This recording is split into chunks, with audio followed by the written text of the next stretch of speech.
dear guests, dear viewers, fellow citizens, a good afternoon and welcome back to your favorite series, the Inter-University Debate Show. My name is Sharon Mukisa and I am your host for this episode. And today's topic of discussion is on the increasing numbers of independent candidates in the Electoral Commission local government nominations. Now, why are these candidates deciding to put aside their political parties and take on the race independently? We are going to answer those questions and a lot more in this session's discussion.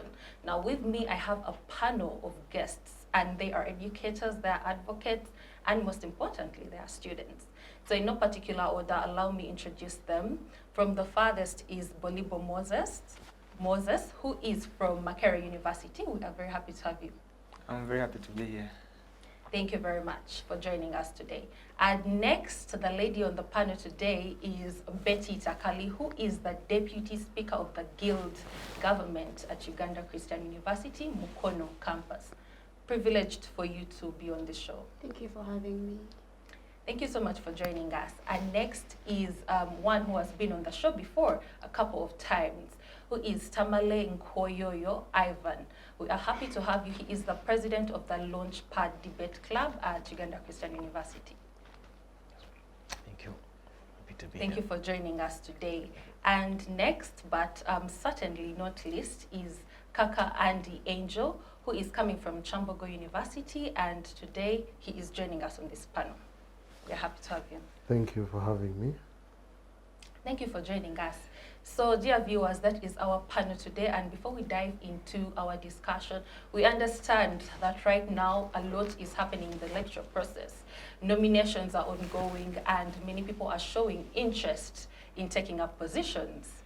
And as we await the 2026 general elections, so we want to understand, where have we reached today in terms of the electoral process? Tamale Nkoyooyo will be taking us through that. Thank you very much, Sharon. I'm very delighted to once again be part of this honorable panel and also deliberate on national matters, issues of national importance. Indeed, each effort that we take here doesn't leave the nation the same. The youths that we inspire out there from these communications that we make over time, like this very one that we're going to deliberate on, and I don't take it for granted. Thank you very much. Continue having me every now and then. Yes. Now back to our topic today, the giving highlight on the general elections.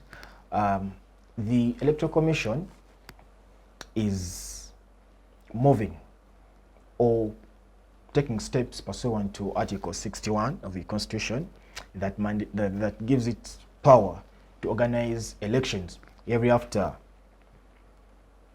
5 years, or in the last 30 years of the 120 years, in the last 30 days of the 120 days, 120 days of a political term of office. And so that explains the reason why we have the nominations, the campaigns, party structures, and that so. But one of the things that we need to appreciate is Uganda, since independence, we had not had this opportunity to have an electoral process like this that we're going to have. We used to, you know what happened during our history, independence time and that. But then since 1919, and also back in the history of 1980, the elections that took the NRA into the bush. But then from the promulgation of the 1995 Constitution, and we entered into the general elections of 1996, so over time we've been having elections coming every after 5 years. And so we have a chance to choose the kind of leaders that are going to administer us and also from whom we're going to demand services. The other thing that we need also to appreciate is, unlike the past, this time round, or for the past 15 years, since the passing of the Political Parties and Organizations Act, we now have people contesting under different political parties. Yes, the elections that happened between 1996 to 2001 were elections that were carried out under movement system. But then in 2006, we entered into a multi-party political dispensation where people were allowed to go and participate under different political parties as provided for under Section 3, subsection 2 of the Political Parties and Organizations Act. So now, so far, we have had the presidential aspirants picking up nomination forms, or those who intend to contest for the position of presidency, picking up nomination forms to fill, then after they will forward. The last time we had 180 contestants, people wishing to vie for the position of presidency. But now what we need to pay attention to as far as this conversation is concerned are the nominations of the local government authorities, the KCC yellowed mayor, district chairpersons, city mayors, and municipal mayors, and that's so. And one that I want us to appreciate is these are not just mere elections. We are voting for our future. We are voting for people who are directly in touch with us. There are people who never get in touch of the roads that are under Ministry of Works and Transport, formerly UNRA. Yes, but then these local leaders, today we are having the last day for nominations of mayor, division mayors, and municipal mayors. Yes, these people are directly concerned with our health services, are directly concerned with the education of our children in government schools, the roads that link. Yes, now I've heard you mention of people from UCU. Our road from the Buguju Road, that is under UNRA or under Ministry of Works and Transport. It's not under the Mukono Municipal Council. So now we must pay keen attention to these elections, because from these people that are nominating today are the ones we are going to demand from these services. And so that explains a lot to why these elections are very important, because they are directly attached to us. Yes. Thank you. Thank you very much. Do we belong to political parties as well? Does any of you belong to a political party? Of course. You do? I do. Okay, then this conversation is going to be interesting. Okay, I'll start with you, Moses. Yes. I would like to understand from your point of view, what do you think is driving these candidates to stand as independent? Number one, actually there are many things that are dividing them. But as how we look at it, number one is greed. Greedy to eat as it is perceived, greedy to eat, greedy to have influence over the people. And there are a few that, have the desire to serve the people. For example, if you look at it from what is happening, the other day I saw my elder sister. She was crying. I can no longer conceive. I have given my all to the party. The party has not, given me the flag. I'm going to run as an independent. That was Sauda Madada. She was crying all that. I'm going to run as an independent. And then you ask yourself, what is there that she's dying to get? And when you bring it to the ground, and you look at it from the perspective of a person who is somehow informed, you understand that all they want is to go there, eat, involve themselves in all those scandals. They are not after serving the people, even though there are a few that would like to serve the people. But the majority of them want to satisfy themselves. They want to get that influence over the people. They want to be respected in the communities. Just that. Okay, so you are attributing them running independent to having a lot of greed. Exactly. But again, the reasons as to why they run as independent, I think they're exercising their right. I think Article 29 of our Constitution provides for freedom of expression. So they are exercising their right and freedom to express themselves.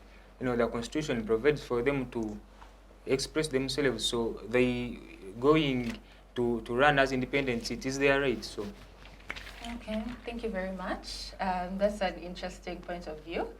I had not thought about greed as being one of the reasons. Actually, as to it is the major reason, according to me.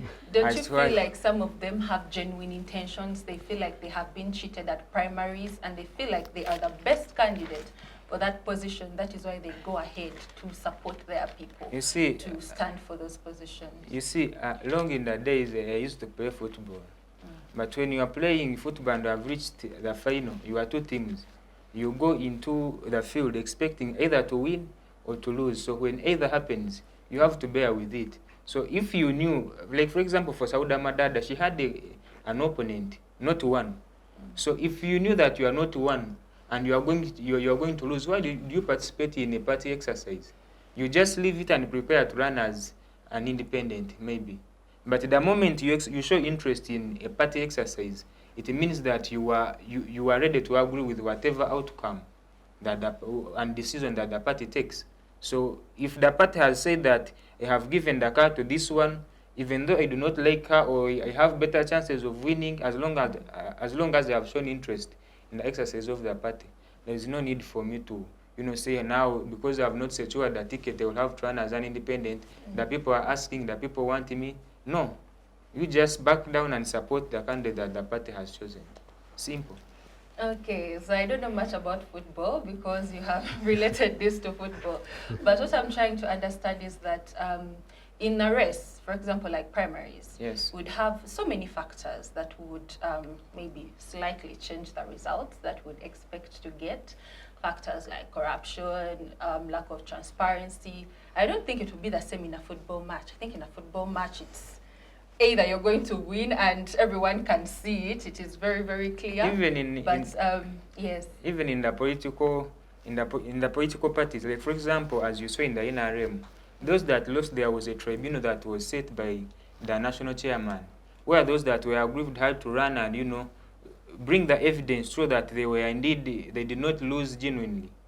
And when you even for the NUP, for example, the other day you saw the Secretary General of the NUP saying that the party was open to anyone who was willing to express their unwillingness and their unsatisfaction regarding how the party had given out the flag and the card to different people. So I think the best thing to do is you go to the party tribunal. You say, I have lost the flag, but I don't believe it was a fair system. You give your reasons. You give your reason why you think you are better than the other person or why you would have been better. If the party find your reasons valid, they may reconsider. But if the party finds your reasons not valid, then it means you don't have to run. You have to back down and come support the candidate that has been offered the flag, because when you look at it from the other perspective, it weakens the party. It is a kind of democratic backsliding in this country, and anywhere it is practiced, because you may find that person that has run as independent, it so happens and they win, and the candidate with the party flag loses. So really Okay, thank you very much, Moses. That was very interesting. And I would like to hear from Betty, because Moses says greed is one of the reasons as to why these candidates put their political party aside and decide to take on the race individually. So what do you think could be the reason as to why people have lost, maybe they've not lost the trust in their political parties, are still standing with them, but when it comes to the race, they want to take it on as an individual? Okay, thank you so much for that question. And I think I'll be carrying on from where Moses ended. But then at the end of the day, we have a political system and we have got different parties. So other people really decide to stand as independent. Like they do not want to affiliate themselves to any political party, because at the end of the day, each political party is having its own loopholes, and maybe different people wouldn't want within our society to affiliate with them. So a candidate decides to stand as an independent. But then the other thing, what Moses really speaks about, as far as primaries are concerned, is when someone gets out there, results are coming in and then they are dissatisfied. So at the end of the day, they are going to choose to actually run independent, because they feel like maybe the entire system wasn't really fair. It wasn't effective. And of course, I'm going to give like a perspective as far as what NUP did during their party primary list, maybe for that, although they weren't elections entirely.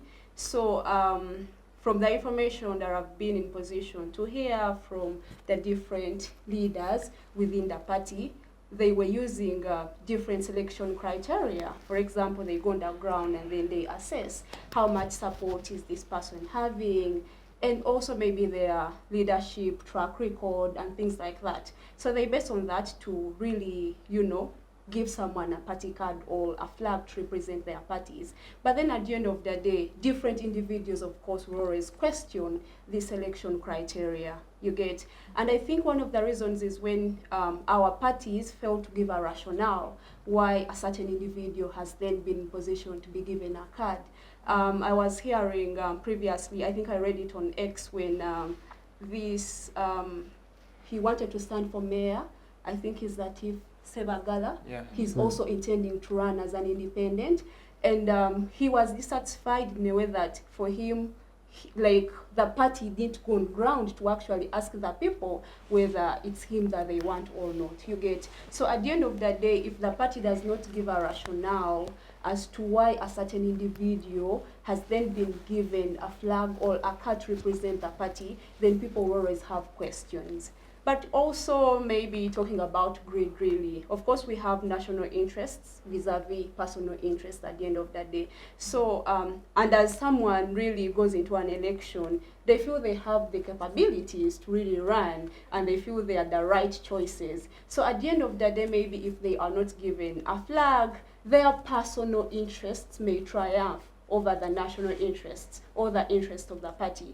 And so at the end of the day, they really choose to run as independent. Yes. Okay, thank you very much. That is a diverse standpoint from what Moses had given us. Coming to Tamale, I would like to understand, why do you think these candidates choose to run independent? I mean, Betty has explained her view. It could be personal. In the case of primaries, it could be personal reasons overriding national reasons.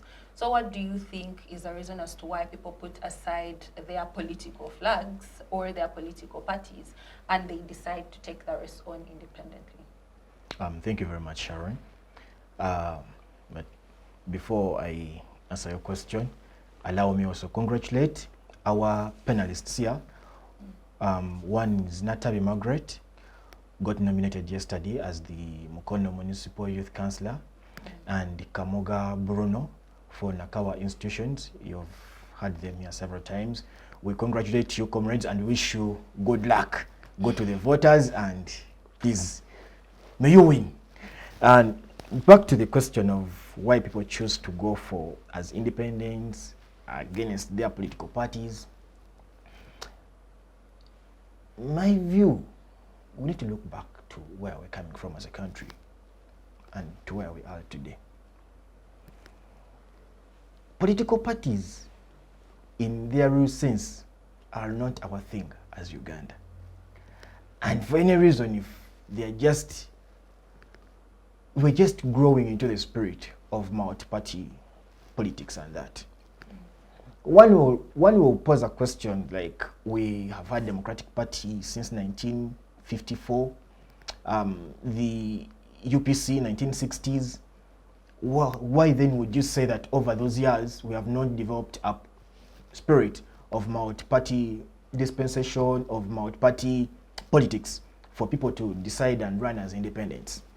Looking back to at our first political party, one would perceive as a political party the Bataka Party, one that came to be called as Bataka Bu. On what basis was it formed? Go look at Democratic Party, UPC. Then before UPC, we had the Uganda People's Congress and Uganda National Congress Union, something of that kind, which later merged to form UPC. What were their aspirations and what were the ideal principles that they forwarded, that they pushed forward? Yes? Many of these political parties, the time upon which they were formed, looked at ending of, bringing to one end of colonialism, attainment of independence. But on what basis were they formed? One, religious foundations. Two, tribal, things like Kabaka Yeka, Bataka Party that later morphed into the Bataka Party, then Kabaka Yeka that later made an alliance with UPC. What was the cause of the alliance? To go fight Democratic Party. Yes, you see the spirit under which we form political parties and who are the people leading. When you go and read Kanyehamba's book, Constitutional and Political History of Uganda, he takes you back to how these political parties are formed and to why we are here where we are today. Yes? Now, we need to appreciate. Kanyehamba in his book still notes of why we chose the symbols of political parties that we have today. One, Democratic Party. Why were they moving with a hoe? Because at that time, the farmers' rights were being violated by the colonial government. And so a political party wanted to bring a symbol that could associate with the common man. They brought the hoe. To date, we are still carrying a hoe as a symbol of the Democratic Party. And we look into the reasons to why it was formed. UPC opted for a palm. Reason to create association and unity, that we are here for you. And Kanyehamba juxtaposes between the two, the debate that happened, whether it is the hoe or the palm. And UPC members were like, it is the palm that holds the hoe to dig. And then the DP members were like, without the hoe you cannot feed. Are you seeing the ideals of the political party? Go look at the Republican Party in the US and the Democratic Party in the US. What are the ideal principles that do these people, that these parties stand for? At the formation of the Republican Party, then being a grand party, looked at the end of slavery and also limiting government interference into private matters. I think that the Republican Party has moved on with to date. Yes, you've seen why the Republicans are fighting so hard to end Obamacare. Yes? Now, come back here. On what grounds do we form our political parties? And what are the ideologies? Even if you asked us here, which the political parties that we subscribe to, and what are the ideologies of those political parties? Here in Uganda, I think we have supporters that we mistake to be members of political parties. Every member, one day you hear NRM saying we have 20 million registered members. The other day NUP is saying we have 15 million members. But what are the basics? Under what criteria are those members chosen? What CV is taken for someone to be a member?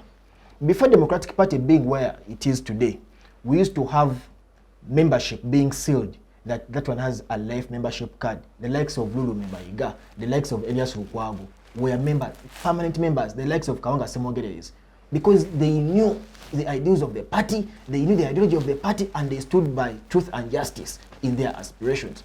Today, go and pick some of our members here. You ask, what political party do you subscribe to? NRM. But are you a member? I found my mother had gotten for me a party card. NUP, because you have seen we are selling cards to cards echibina, so you go and buy 1K. You've become a member. But do you know the principles that the party stand for? So that leads us to where we are here. Because one assumes to be a member of a political party, I'm a member of NRM, I'm a member of NUP, so under that presumption, but they don't know, even if you lined up councillors themselves, ask them, what does NUP stand for? Ask MPs, what does NUP stand for? They cannot explain, because sometimes, what does NRM stand for? Democratic Party, ANT, what do they stand for? They cannot explain, because what is pushing them to go there? One, we go back to where our political parties are coming from. We have no basis. We have no basis that these are the ideals of the political party that we are pushing. One, you will just be fascinated by a political party because your tribe means you're a guy that you love so much is the president, because you come from the West and so the president is the chairperson, so you subscribe to the NRM, but doing the values of NRM. And so once you're angered by the party processes, you then decide to run independent, away from the how our political parties are formed and the ideology bit of it. Coming to the question of why independents are increasing, more so in the local government elections. And even in the NUP, you're going to, even in parliamentary, you wait to see them nominate. Very many independent candidates are going to come from all political divide, NRM and the NUP. Now, look, the parties themselves, like in my precursor that I gave, that it wasn't within us to have political parties. We have just forced it over time. Yes, Milton Obote banned them in 1967. They have just returned. Yes, they are just growing. And in growing, we have failed to pick a basis on which. And that goes back to what I've said, that people are there because I hope I'm going to win.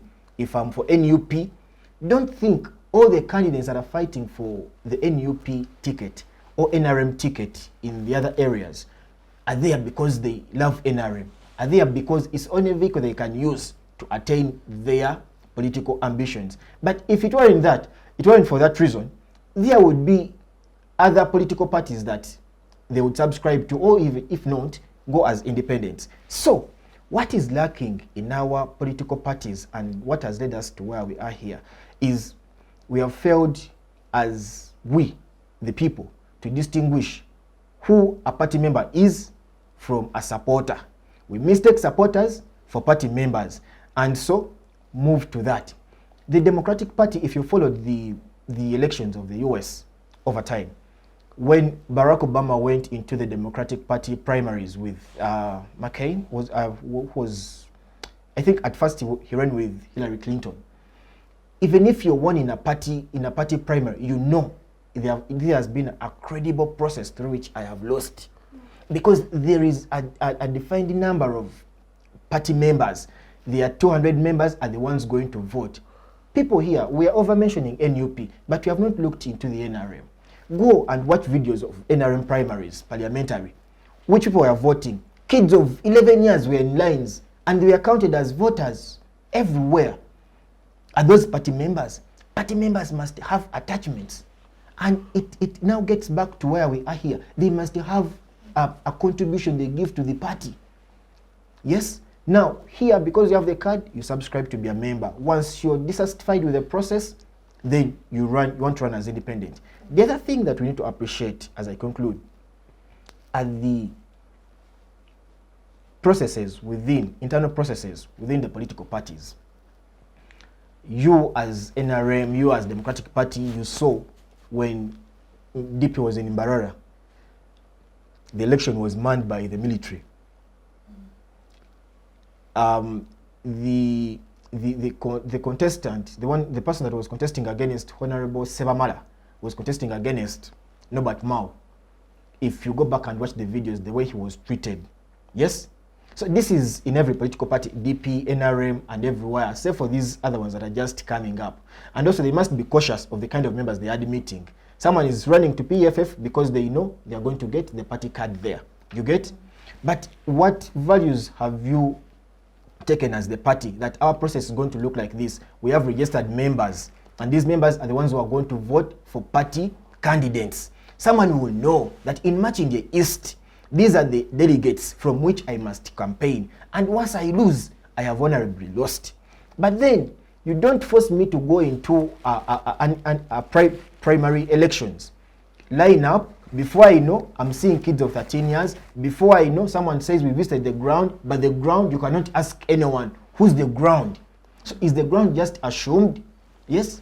I have a friend, he's called Iwani Katone. He's contesting for, as a village councillor, for Bagala Ntinda. He has been the speaker of Goma division on the NUP ticket. When they went for vetting, he was denied the party ticket. I'm wondering, on what basis does a member who has been a speaker, whose council has not fallen a victim of any faults against the party lines, is denied a party card? I think such are the questions that people are asking themselves. So what we need to look into, the internal democracy within the political parties. Are they satisfying enough that once a member chooses to run as independent, they have indeed? Today we have 69 independent members of parliament. 69 of those, the highest percentage are NRM, and they lost in the NRM primaries. They went back and people voted for them. So I want to dissociate myself with the view that my brother Moses is pushing, that some of them run as independents because of grade. Some of these people have not genuinely lost the elections. it's because of the loopholes within the internal democracies of the political parties that they lose. Yes, so we must not crucify independents, because there is a leeway and the law provides for them to run as independents. And indeed, Bernie Sanders in the US has been an independent candidate, has been an independent senator, but is deeply leaning. All these people that are running as independents, they are leaning on some political parties, and they have reasons to why they stand. If someone indeed lost, genuinely lost, even if they run as independent, they will lose. But if someone has lost through the loopholes that are being established, that are within the political party, the people themselves are going to judge and they will vote for them. Okay, I bid submit. Thank you very much. Tamale has given his view.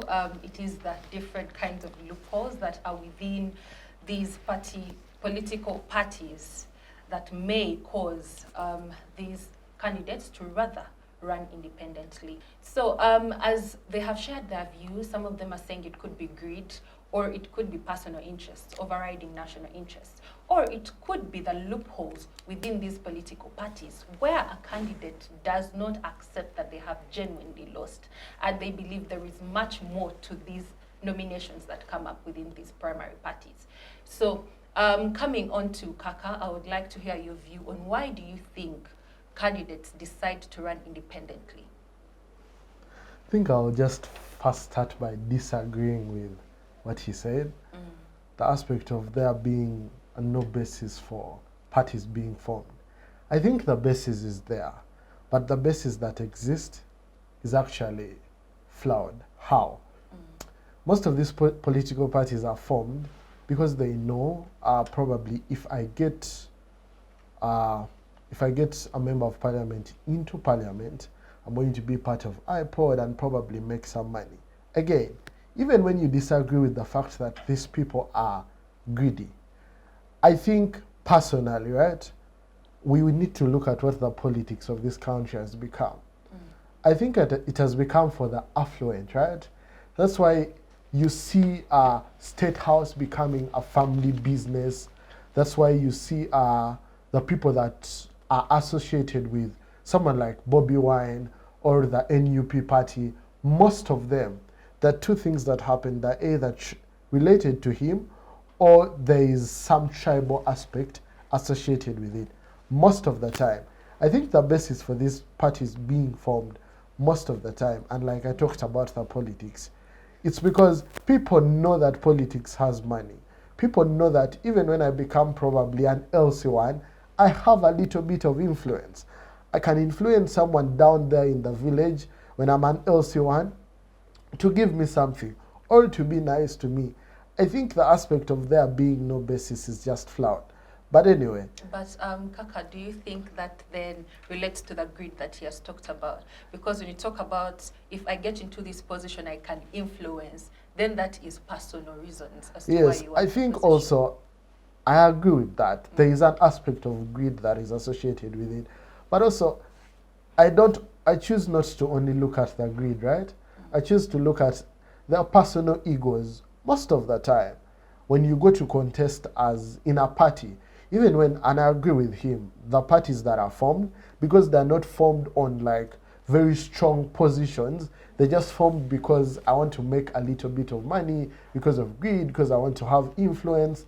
They have very flawed systems of choosing their candidates, right? The way they choose their candidates, probably if I am loved by Bobby Wine and I go to NUP, I think I'll get that card. Or if I'm loved by the president and I go to the NRM, I think I'll get that card. So most of the time, you saw how money was splashed in the NRM Central Executive Committee meetings and all, and elections, just because they wanted to have that little bit influence. Notice, even the CE at the sake of NRM, you're not paid any money.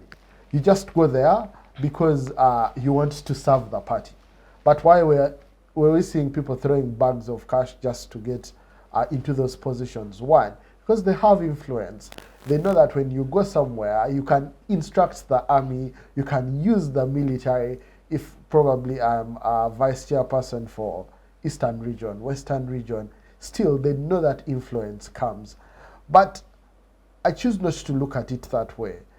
The greed, yes, it's there. But for me, I think it's their personal egos. Most of the time, these individuals that go to get those into those positions and wants to be elected through party cards and all, most of them are people that are affluent in society, right? People that are respectable in society. And I think the respect that comes most of the times in Uganda, especially in the political scene, it's there because you have deep pockets. I don't think there's anything else. Or you have a little bit of influence, even when you don't have deep pockets.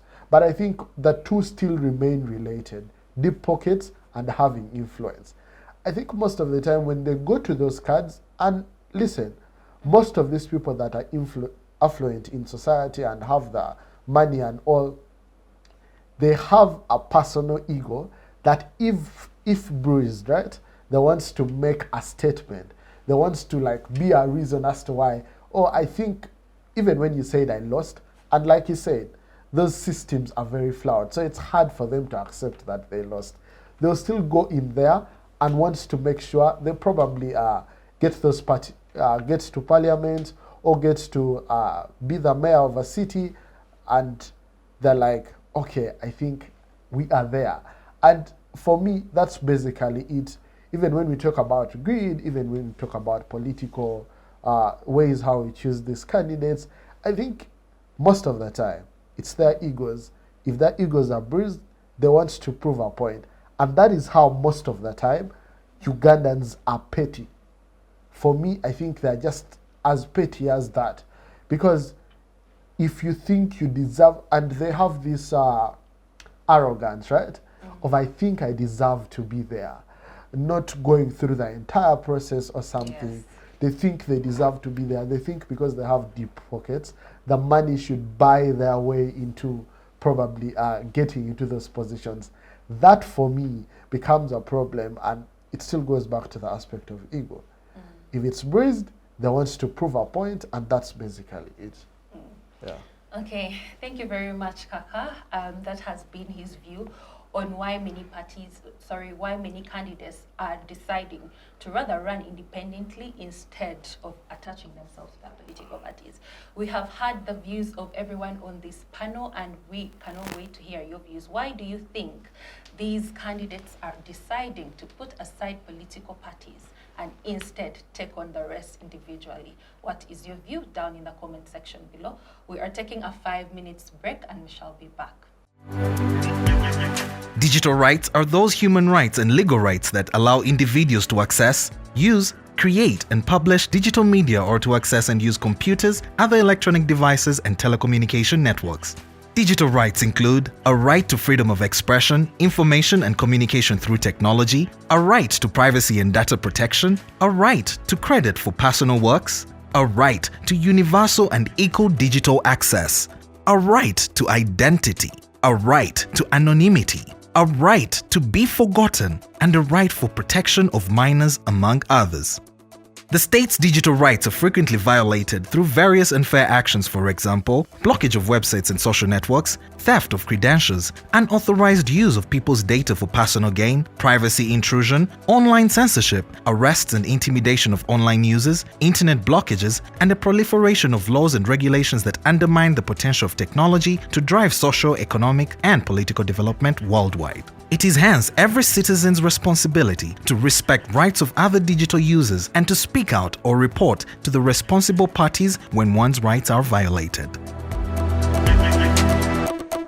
Welcome back from the break. We are still here with our guests and discussing our topic today around the increasing number of independent candidates in the Electoral Commission local government nominations. So they have given their views, some of them being greed, some of them being the loopholes in the party the inter-party loopholes within their democracies, and others affiliating it to maybe influence and personal gains overriding national gains.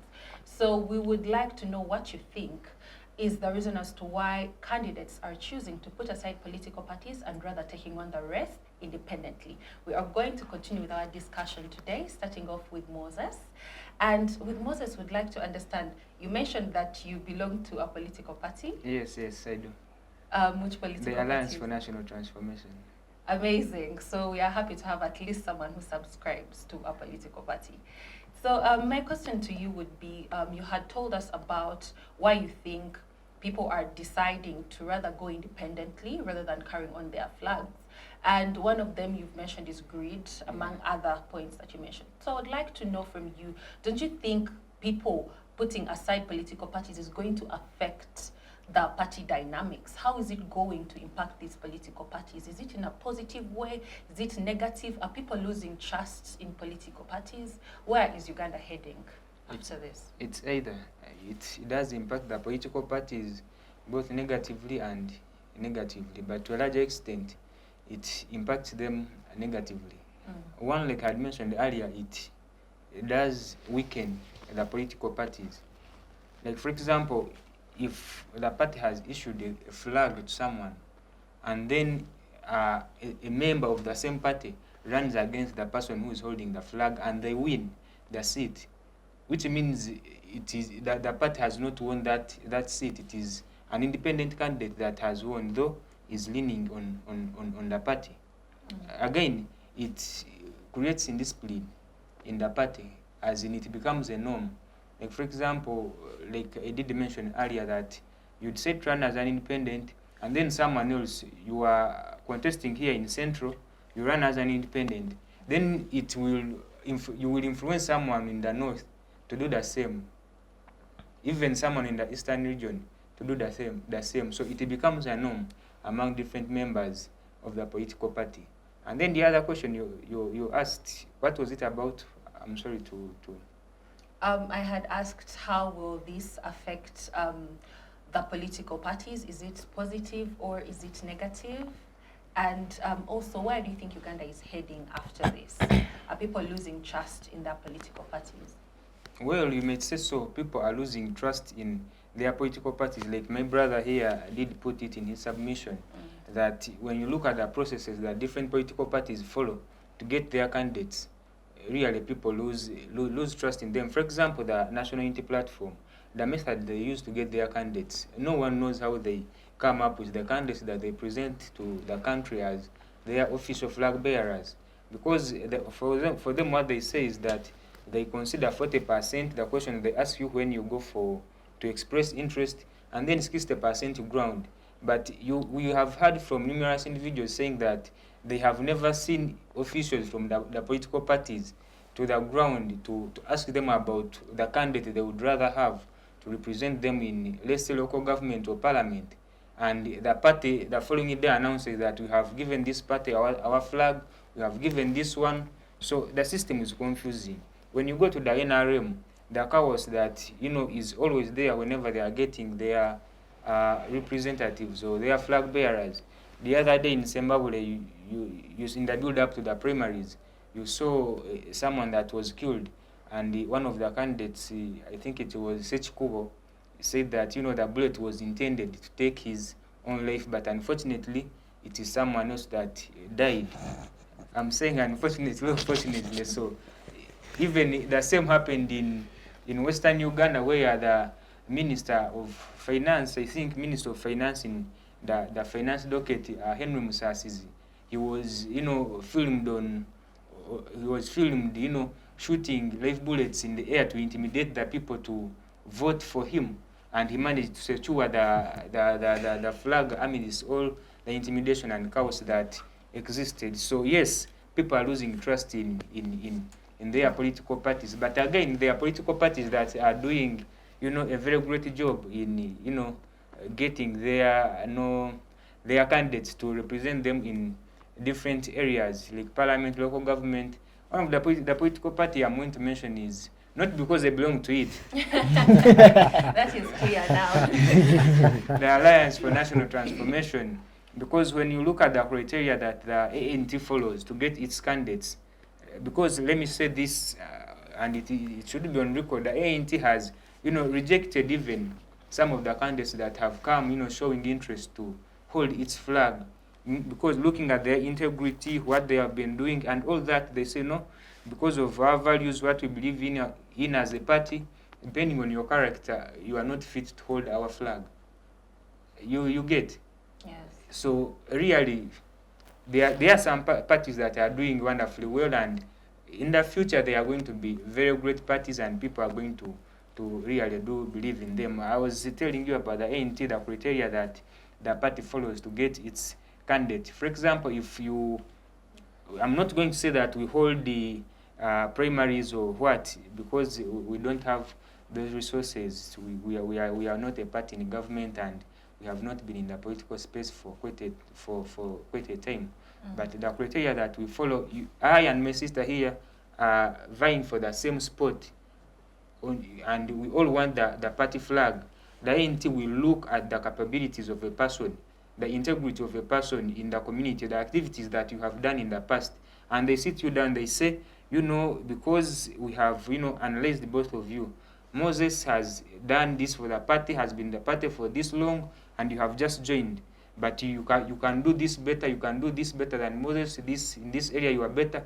So let us go with you, even though Moses has been with us for this very long time, but you can represent your people and work for them well, better than Moses. Even in the areas where there are candidates that have stepped down, like for example for PFF candidates, I'm going to give you an example of Mwenge Central in Chenjojo. We had a candidate there, but because of the cooperation agreement we signed with the PFF, and Doreen Nyanjura is running in the same constituency. So the party sat, and because of the experience of the Honorable Doreen Nyanjura, what she can do, and all that, they said, Doreen Nyanjura can, if elected, represent the people of this area better than you. So please, we would request you to step down for her and support her. As you can see, it is a very fair process. Okay, thank you very much. I mean, now we are very well educated about the criteria that is used in ANT. If any of you are subscribing to political parties, you'd also give us an insight. Do you subscribe to any political parties? No. Okay, thank you very much, Moses, for that. You have stated very crucial points. And coming to Betty, I would like to understand, he has stated that this would be negative. It would impact the political parties negatively because some people would lose trust. And at the end of the day, if an independent candidate wins, then that is not a win for the political party. But he has also stated that there are political parties that are upcoming, the political parties that are going to take up these spaces, and people will still have trust in them and carry on their plans. So I'd like to understand from you, Betty, what do you think could be the impact of candidates choosing to run independently in these races towards the political parties, of course? All right, thank you so much. And of course, there is a very good question. So getting back to that question, really, it's a two-way perspective. It is, of course, going to affect or impact the political parties negatively, but also positively in the long run. So Moses did mention, of course, extensively about how it is going to affect the political parties in a negative way. But maybe to hit on it more, I want to look at the increased fragmentation, but also the competition that then comes. For example, if two individuals, I and Mr. Nkoyooyo here, if we are, for example, in Nope, I can give my example using Nope. I think it's not going to affect anyone here. Yes. So in case at the end of the day, we are vying for the same position, but then he's given a flag and I am denied, but then I choose to go ahead and, run independent. So it's a competition in the long run, because at the end of the day, if we have no members or supporters that are meant to actually support the individual that the party has actually pushed, ahead, then that support is going to be divided in the long run. So that's why at the end of the day, we have issues of, oh, an independent candidate is coming in, probably, or maybe another individual in an area where you see that maybe the National Unity Platform has support, and any individual they are going to push for is actually going to be voted and win. But if we have now two people who are coming from that particular, party, the person with a flag, then another person who is, standing as independent, the support has been divided. So that particular person may not be in position to actually win. So that's where the competition comes in. And of course, the party in the long run loses in that way. But also maybe the other thing that I would like to really look at is how then individuals choose to actually lose trust, in their political parties, and also maybe the loyalty that they have towards their political parties. Because in our first question, we were looking at as to why people choose to run independent. And I think the main reason that I see really, if we are having primaries, but then there are loopholes within the system, and these are loopholes that have not yet been addressed, then it affects in the long run, you get. So if these loopholes are continuing to exist, then individuals are going to lose their trust within, the party, and they may choose maybe to join different political parties or even run independent. But then the positive impact, which is very crucial, because as Nkoyooyo stated, we are still growing in our multi-party system,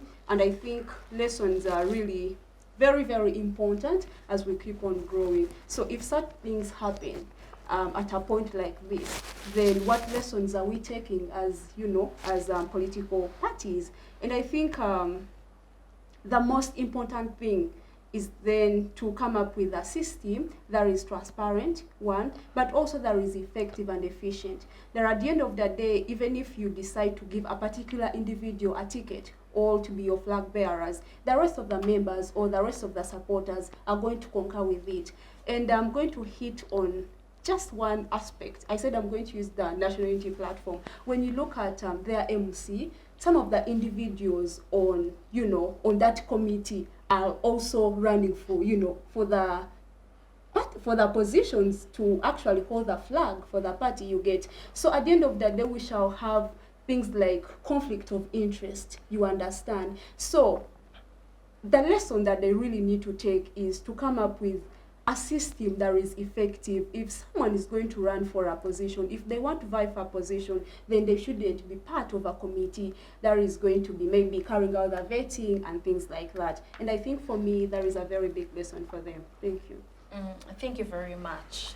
You have elaborately stated to us what you believe should be the standpoint. And with that, you have mentioned a few recommendations that I think I want Tamale to carry on from there, explaining to us what mechanisms should be put in place, because you have stated that in these parties, internally, the democracy is not okay. There are loopholes. So Tamale Nkoyooyo, what do you think should be the mechanisms that should be put in place to avoid such things? Because those things that happened, those loopholes in these political parties, are what cause a lot of people to lose trust in their political parties.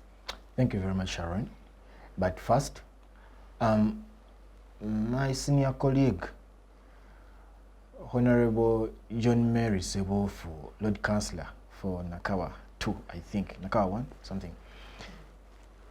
Being a member of EMC, much as there is need to adjust, that doesn't discredit the entire screening process, the entire vetting process. The chairperson, Mrs. Chemtai, and then the vice chairperson, Sempedia, are not vying for any position. I think only Honorable John Mary Sebofu is the only member on the EMC that is vying for a position, and the Secretary General, Honorable Louis Rubongoya, came out clearly and stated that there's no way John Mary would vet himself. And I believe he excluded himself, he recused himself from the process of his vetting, and they weighed him, sieved him based on his merit. And so I don't think we need to crucify him, because under the political environment in which opposition parties are operating, it's a great sacrifice even to be a member of the EMC of the National Unity Platform. That said, In 2018, when Bobby Wine ran for MP, 2017, Yeah. reports, it's being said, he tried to approach several political parties for a party ticket and was denied a chance. FDC had an incumbent, Kantinti, and they couldn't shift. The party principle is the candidate that was holding the party ticket in the general elections, if in case of a by-election, should be the one to carry on. Kyagulanyi was locked out in that area. The DP couldn't. I think they also staged a candidate. A few opposition MPs came and supported the likes of Nambozes. A few of them came and supported Robert Kyagulanyi as an independent candidate, and he won. So, from that perspective, I don't think we need to lock out independent candidates. First, it's a chance to grow in one way or the other. It's a chance for us to grow our multi-party democracy. That if in case we had nothing like of these mistakes happening, wouldn't have looked at instances where we need to audit ourselves as a country. Now we know there are questions about the way NUP does its vetting, the way NRM primaries are conducted. Uganda is here to stay.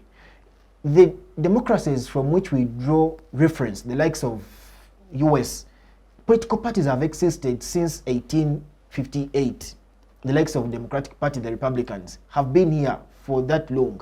And so they have built for a very long time. So it's a chance, we are still a young democracy, and it's a chance for us to grow. Coming to that, to the issue of independence, we are crucifying still political parties, and we are leaving out the deficiency that has been caused by the Electoral Commission. I happened to have a chance to attend one of the committee by the Legal and Parliamentary Committee of Parliament. And they had hosted that day the EC chairperson, Honorable Simon Byabakama. And one of the members asked him, we are seeing the merger of administrative units, and yet we have just conducted a national census. We thought, under normal circumstances, you would base on the results, on the results from the WUBOS. Yeah. WUBOS, is it the one concerned? Statistics. Yes, that is concerned with the national census. Best know that this area, now the number of people has increased, and so we must demarcate another administrative unit. On the contrary, what EC did, went and merged several administrative units. A council that had, for example, 40 councillors is now having 20 or 30. A clear example is Bagala in Tinda zone. Bagala had a specific councillor. Yes? Then Ntinda had a specific councillor. Today, now it's one constituency. There are two candidates incumbent from the same political party. All of them think and believe they are the best people fit to represent the political party. Yes? Even here in the cases here. Yes? So EC says the data that was drawn from the national census is not credible enough for them to base on to demarcate other constituencies or to cause a merger, because people can migrate. Where there was a need to have a political administration, then there is no longer need, and so we need to add it up and have one administrative unit.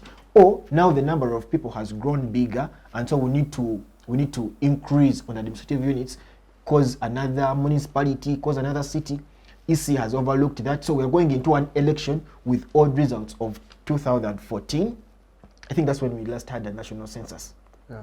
2014. Yeah. Those are the results that we are going with in an election. Yet, constituencies, administrative units are supposed to be demarcated basing on the national census. That's why it is carried out every after 10 years, and it is on that basis. First, distribution of resources, but also equal representation or effective representation, which is not being done. And so, many of these candidates that we are denied tickets, mostly the local government councillors and that so, are running as independent, knowing I had the support in my area, so I'm going. So the NUP or NRM could not sprinkle cards to everyone. Of course, they had to come up with one candidate. Yes, but now mine goes. Tamale, during the question back to what I had asked earlier, because Yes. you mentioned the loopholes that are within these Yes. political parties. Yes. So what mechanisms do you think should be taken so that those loopholes are solved? Now, the solution is diverse. And that's why I'm giving an overview of what deficiency the EC has caused and the one that has led us to where we are here. In a country that is striving to grow its multi-party democracy, these things must be considered. Yes? Why would we have all the number of MPs that we have today? And why would we have either more or less? And yet EC that is supposed to do that duty is sleeping on job. The electoral areas, you can't tell me that you wake up today. So KCC has been overly represented and the number keeps on growing. At least we would have other areas combined and others demarcated into other administrative units. That has not been done. And so that explains why the independents are very many. That's why some of these candidates are dissatisfied. Not specifically from the internal political party loopholes.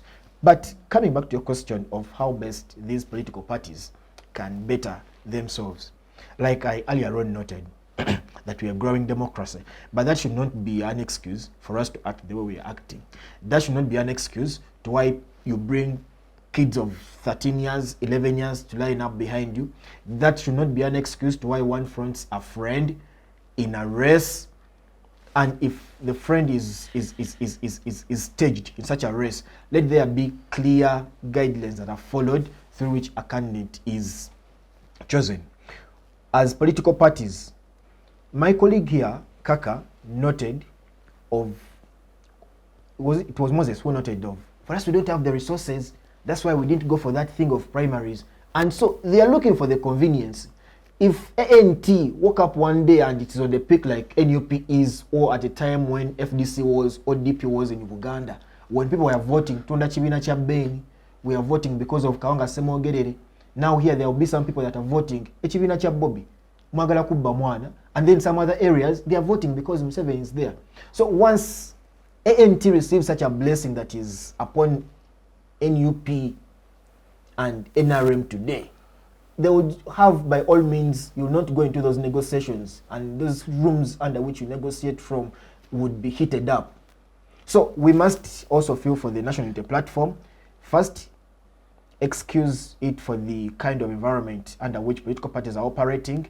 You've seen many political parties, ANT inclusive, DP, FDC, PFF, they cannot go out to the people. So how are you going to look out for delegates?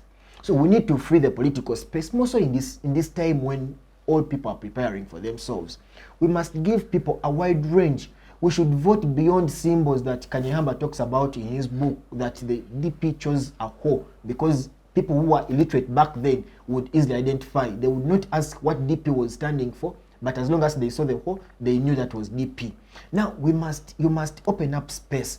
Let people go. Let NUP have space, go hold rallies, NRM, PFF, and people listen. After listening, now they come and vote basing on ideology, not on symbols, not based on slogans, but on an informed point of view. That is going to help our multi-party democracy grow. Going to your question of why independents are mushrooming there and there. Thank you. Okay, thank you very much. So may I understand what mechanisms do you think should be put in place so as to do away with the loopholes? One, I have stated, the political space must be freed. Okay.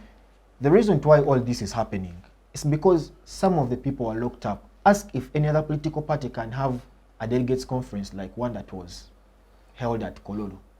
They cannot. Even here at Makerere, people are ambushed. People at Katonga Road are ambushed. At Najana Nkumbi, at Kimathi Avenue, you cannot gather there more than 1,000 people and they let you be. And yet other people are convening. So once there is a freed up space for these political actors to reach out to people, belonging to a different political party against not that being in power is you don't become a terrorist, you don't become a persona non grata in your country, you don't become whatever sort of what they want to conceive it, that you have to be stopped in the manner through which these gatherings are stopped. Yes, so it is the reason to why some of these political parties have opted for a different way. Now, for political parties like NRM that has had enough space to thrive and the resources whose source we cannot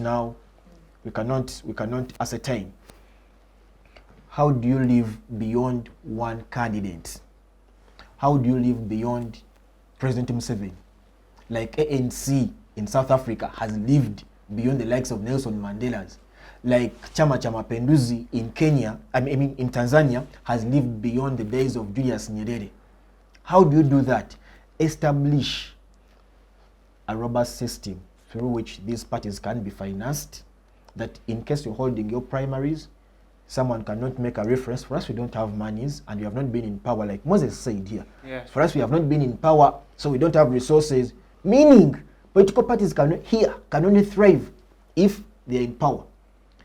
The spirit that was in UPC back then is no longer here because it is no longer in power. So we want to see the NRM living beyond its founders, Museveni. We want to see NUP living beyond Kyagulanyi. We want to see PFF living beyond the likes of Lukwago, and FDC living beyond whoever it has to live beyond. Yes? So mine is a clarion call to the people in power.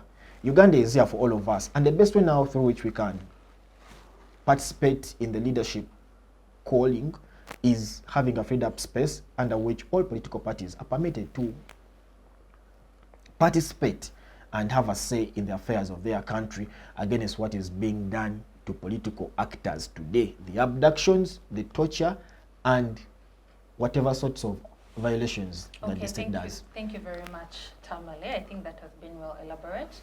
With the mechanisms or the recommendations that you think should be taken up so that these nominations are more fair. So coming to Kaka, I would like to understand, the rest have mentioned a lot of the negative of the impacts that would be happening to these political parties because people have decided to run independently.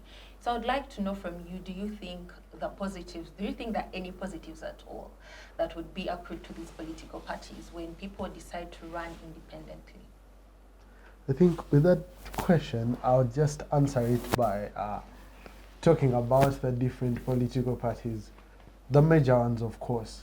I'll start with the NRM. I think the NRM, the people in government, or the people that are in the Central Executive Committee of Parliament, and the General Secretary would probably be jubilating if there even is an increased number. When is the deadline again? 24th? Yes, 24th September. By 24th, if you have more independent candidates, the only party that would be celebrating is NRM. And this is why. I think for them, first of all, two reasons. The first reason is they have the resources to buy those politicians. And hear me out. The reason as to why I talked about, and I agreed with him on the aspect of greed, is this. I think even when you go and contest, you spend a lot of money, right? So when you spend a lot of money and you want a return, and for people in Uganda, politics is an investment, right? You want a return on investment. So if the NRM comes to poach you and offers you a certain amount of money, since they're in government, that's if you've been successful, of course. You will agree because you want a return on investment. That's one. Second reason is there will be a lot of voter fragmentation, right? The people that even if you're NRM, even if you're UPC, even if you're FDC or NUP, the thing is, if we had two political parties, like the US, you're either a Republican or a Democrat, as simple as that. But in a country where you have it seems Tamale would like to disagree with that. Actually, in the US, I think the last time I read, they have over 56 political parties. But Wrong. only two are mostly recognized. They're The not major recognized. ones. Yeah, they're major ones. They're not recognized. We have the Green Party, and the Libertarian Party. Listen, I get that. What I Consequences. meant is this, and there are two major political players, right? Democrats and Republicans. Even when there are 56 others, the major ones that usually front a presidential candidate are the two that we know of, right? That is what I know. If Tamale agrees, he will agree probably sometime. Or if he disagrees, At the end of the day, exactly. your At the end perspective. of the day, my perspective is I know of two that probably exist out there. That means if you have an independent on the ballot, let's say you have a ballot paper and there are 10 candidates vying for Lord Councillor. Even if you're NRM and you don't win, you probably don't have a problem with that, because you know at a point in time, like I said, investment, I want a return, they can still lean and they can vote for policies that I probably want for my council or for my people, right? And the policies that are being pushed by the ruling party. Another thing is, I think for other political parties, I don't see any positives per se, because whereas he talked about probably the positivity of learning from mistakes, but let's all agree on this. I think on the panel, probably some of you will disagree, but personally, my view is Bobi Wine was what? A one-time wonder, right? That he failed to get the tickets of other parties and probably opted to form People Power that later became NUP. I don't think there are many people right now that would probably form political parties and they would become major players in their first election, like general election, like a Bobi Wine. I think there are very few. And that then becomes a problem for the other political parties, because you see people splitting every now and then, because basically egos are clashing. You find Asemuju Uganda and Nandala Mafabi and Amuriad probably fighting because they want a piece of the cake. Personally, I think very few people or very few politicians mean like good for this country as a whole. I think it's all about personal egos. It's all about how much can I earn from this? How much probably money can I leave for my other people that are out there or my relatives? I think it's just about for them growing as themselves. Very few of them mean a lot. And this becomes also a problem for other political parties. Because if I'm like rooted now with the community, and the community probably loves me, which is also subjective and can change anytime, like we saw with probably Ojara Mapenduzi in Gulu West, it's very easy for it to change. That means if I'm rooted and I'm there, I just want to gain probably something personal for myself. I don't want really to change this country as a whole. When I go there, I need to get into some scandals, get some money, and probably be rich. That's basically it, because the politics, like I said, is for the affluent, for the I have money, I have the influence. And for me, up till now, that's how I view the politics of Uganda. And he talks about, freeing political space and people listening to manifestos and all. I think he lives in another Uganda, right? I don't think Ugandans go there basically to listen to what is he saying, what is his manifesto. First of all, you will find all those rallies having people like musicians, even when they free the political space, right? I don't think probably it will happen in urban areas like Agulu City, Kampala City, urban areas, Jinja, Mbale. There you'll find people that will probably want to listen to your substance. But in the village, the old women in my village will go there because they want to get salt, to get back a bucket probably, to listen to some music and dance and make ululations and go home. This gentleman made us dance, so I'm giving him the vote. That is how the political space in rural areas of Uganda is. In urban areas, it's probably different. That's basically it. Okay, thank you very much. So the question is, should these spaces be freed? And we'd like to know what your comments are and what your views are on our topic, which has been the rising numbers of independent candidates. in these elections or nominations. We have had their views, some of them saying that it could be greed, some of them saying it's because of the democracies within the different political parties. And that is why members choose to rather run independent rather than attaching themselves to a political party. So that has been our discussion today. We would like to know what you think about the discussion, and I would like our guests to give us concluding remarks in about a minute or two. So starting off with Moses, in just a minute, you can say something to our viewers. I thank you so much. I'll begin by thanking you for inviting me here and giving me this opportunity to talk to our viewer who is watching us there.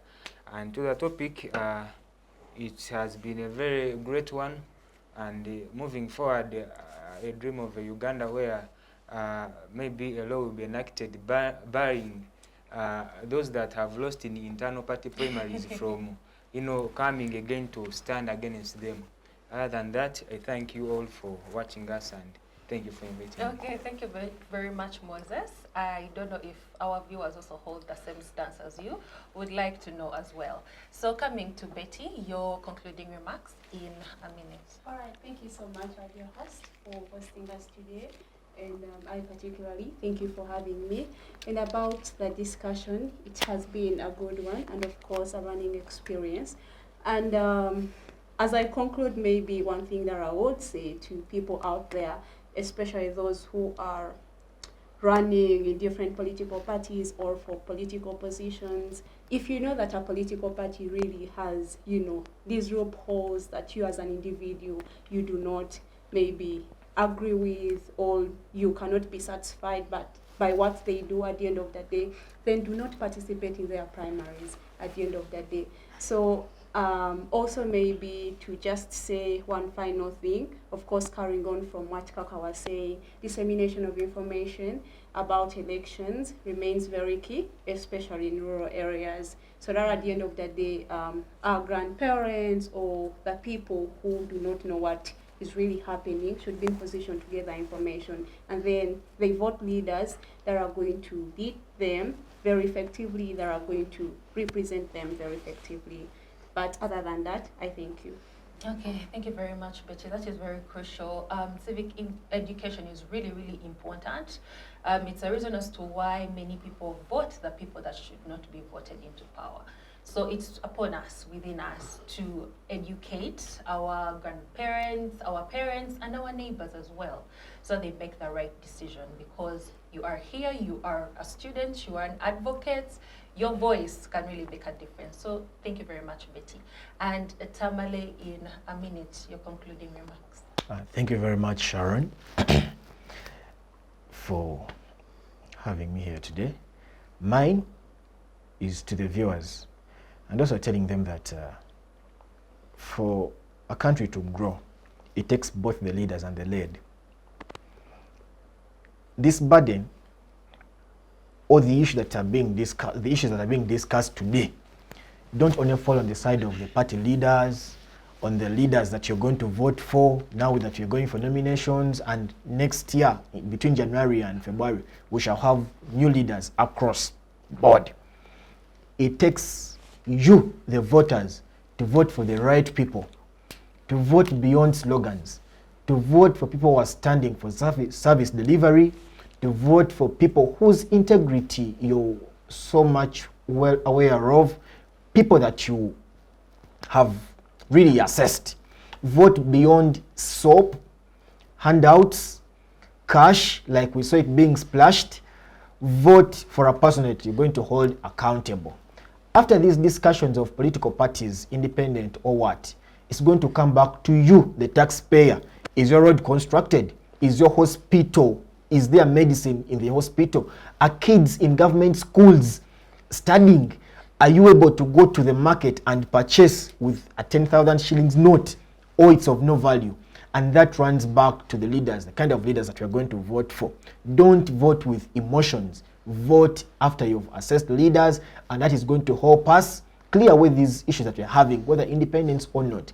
Some of the people, Sharon, as I conclude, are fighting to belong to whatever political party, not because they are well aware of what the parties stand for, but because they are sure if I'm NUP, if I am NRM, this is the only way I can go to parliament. So assess those people and vote for the right candidates, people who are going to stand for you and service delivery. Okay, so that has been a very strong message, and I hope that we can understand what we stand for and what these leaders also stand for. So, Kaka, your concluding remarks in a minute. Yeah, I'm going to be very brief. I think for me, the topic that we discussed about independence, yeah, if you think you can lead us, please go on as independent. I think the parties that we have a lot of issues associated with them. So if you think you are credible enough and as an independent, please contest, because I'll personally, if you're in my constituency, vote for you, because I want people I can hold accountable, not people accountable to a party that has no system. So that's it basically from me. Thank you very much for hosting me. Okay, thank you very much. Thank you very much, Kaka. And that has been our panel today with our topic, the increasing number of independent candidates running in the nominations. We'd like to know what you think and what your views are down in the comment section below. So please subscribe until next time. I have been your host, Sharon Mukisa.